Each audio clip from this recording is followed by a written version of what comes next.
Kokia graži žiema. Ir jeigu man reikėtų pasakyti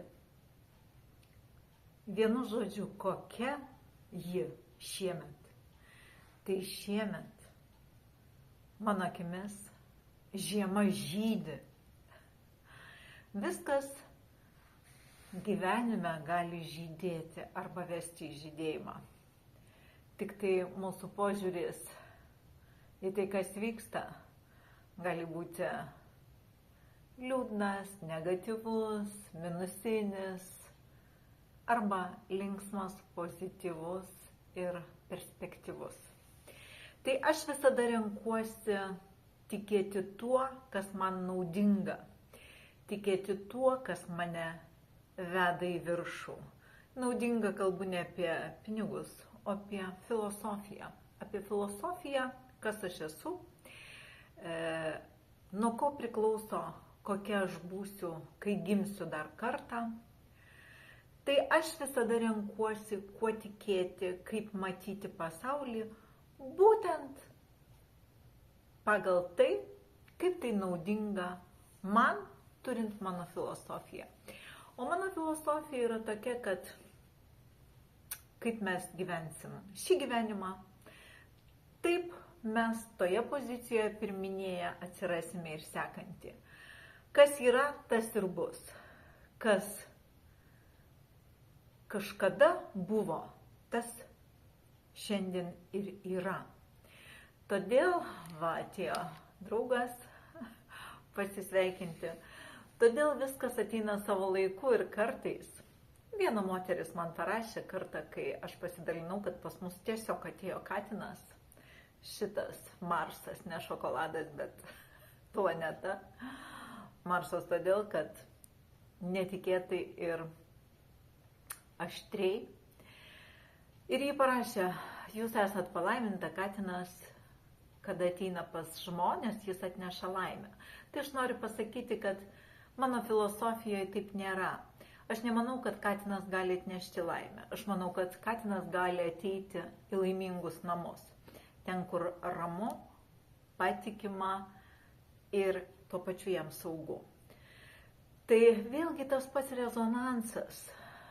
Ir ta filosofija, kokia ją mes vadovaujame šiandien, ji leidžia mums nepasiklysti ir nueiti lengviau į teisingus pasirinkimus.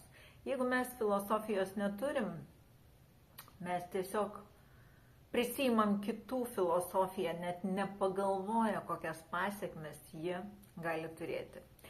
Tai šiandien tokią gražią žydinčią žiemą sėdžiu saulytė, užsvetė, užsikūriau pečiuką ir galvoju, kaip yra gera gyventi. Kaip yra gera gyventi ir ką aš jums noriu pasakyti. Didžioji dalis nuopelno to gero gyvenimo, didžioji dalis nuopelno yra filosofijoje visgi. Kaip tu atsakai žmogui, kuris tavęs paklausia, ar tu gyveni gerai, kaip tu gyveni, ir kaip tu jam atsakai, ar gerai, ar tai tas numirė, tas susirgo, man tas, anas. Jeigu tavo filosofija leidžia tau skleisti, kad tau blogai, tu negali gyventi gerai, tu negali būti laimingas. Ir vėlgi mes ateisime prie žodžių ir ateisime prie to, kaip žodžiai formuoja realybę. Atmesiu skambutį. Kaip žodžiai formuoja realybę. Ir šiandien man 60 ir aš labai gerai galiu atvynioti atgal visą tą laiką, kai buvo tie periodai. Aš nežinojau, kaip tas pasaulis sudėtas. Visiškai nežinojau šitos filosofijos, kurią šiandien turiu. Bet aš visada sakydavau, kad gerai, nes žinot kodėl? Todėl, kad aš nenorėjau, kad kiti manytų, kad man blogai. Nors buvo visokių situacijų. Kad man blogai, tiesą pasakius, aš ir pati nesijaučiau. Aš visada jausdavau, kad man sudėtingas procesas kažkoks yra. Kad man reikia kaupti viską ir greitai padaryti kažką, kas pagerins tą situaciją.